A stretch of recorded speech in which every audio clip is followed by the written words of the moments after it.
Charles Arthur "Pretty Boy" Floyd. The notorious outlaw of the 1930s. Introduction.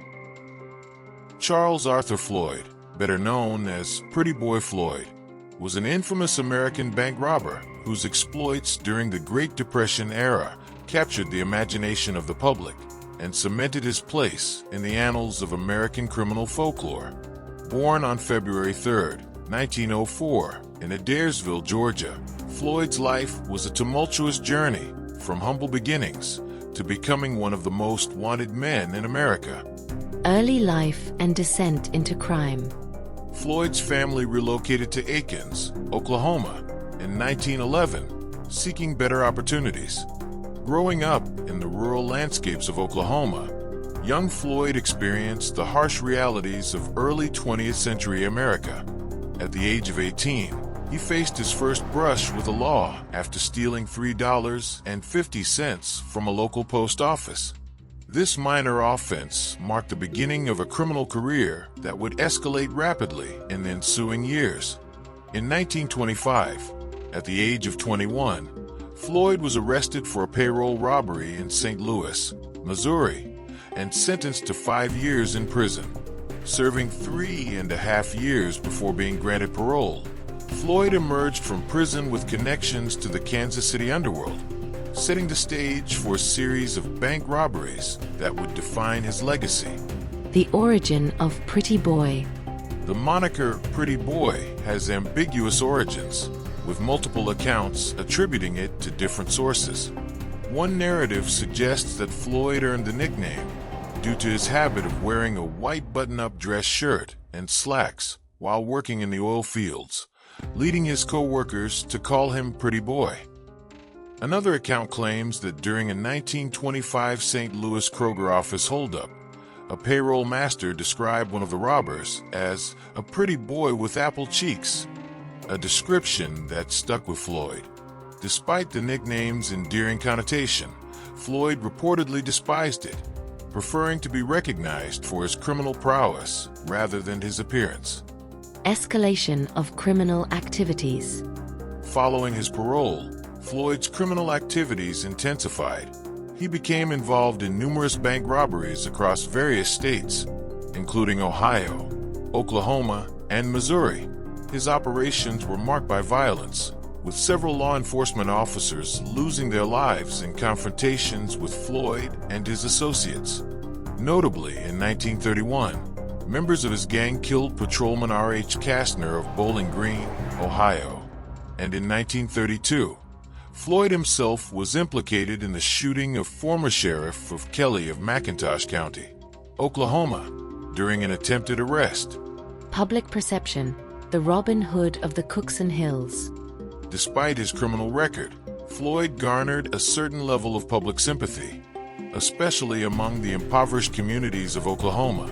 He was often romanticized as a Robin Hood-like figure, with tales suggesting that during his bank robberies, he would destroy mortgage documents, thereby freeing people from their debts.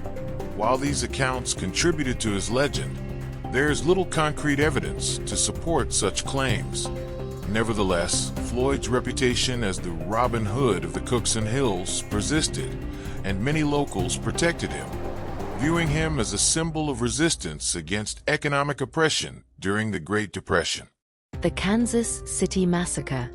One of the most significant events associated with Floyd was the Kansas City Massacre on June 17, 1933.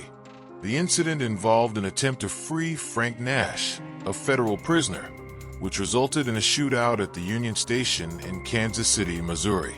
4 law enforcement officers and Nash were killed. While Floyd was implicated in the massacre, his involvement remains a subject of debate among historians, with some questioning the extent of his participation. FBI pursuit and demise. The increasing violence of Floyd's crimes and the high-profile nature of incidents like the Kansas City Massacre intensified efforts by law enforcement agencies to apprehend him. The Federal Bureau of Investigation (FBI), under the leadership of J. Edgar Hoover, prioritized the capture of notorious criminals during this era, marking a significant evolution in federal law enforcement tactics. Agents, many of whom lack formal firearms training, were thrust into dangerous pursuits of criminals like Floyd, highlighting the challenges faced by the FBI in its formative years. Floyd's criminal career came to a violent end on October 22, 1934, near East Liverpool, Ohio, after being cornered by law enforcement officers, including local officers Robert Pete Pyle and George Curran. Floyd attempted to flee, but was shot and killed. His death marked the conclusion of a notorious chapter in American criminal history, but his legend continued to influence popular culture and public perception. Legacy and cultural impact. Floyd's life and exploits have been immortalized in various forms of media and literature.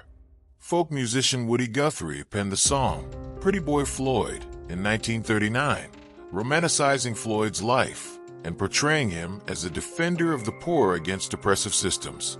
The song drew parallels between Floyd's actions and the struggles of ordinary people during the Great Depression, further cementing his status as a folk hero. In literature, Floyd's character has been explored in works such as John Steinbeck's The Grapes of Wrath, where he is referenced as a young man driven to a tragic fate by social injustice and economic hardship.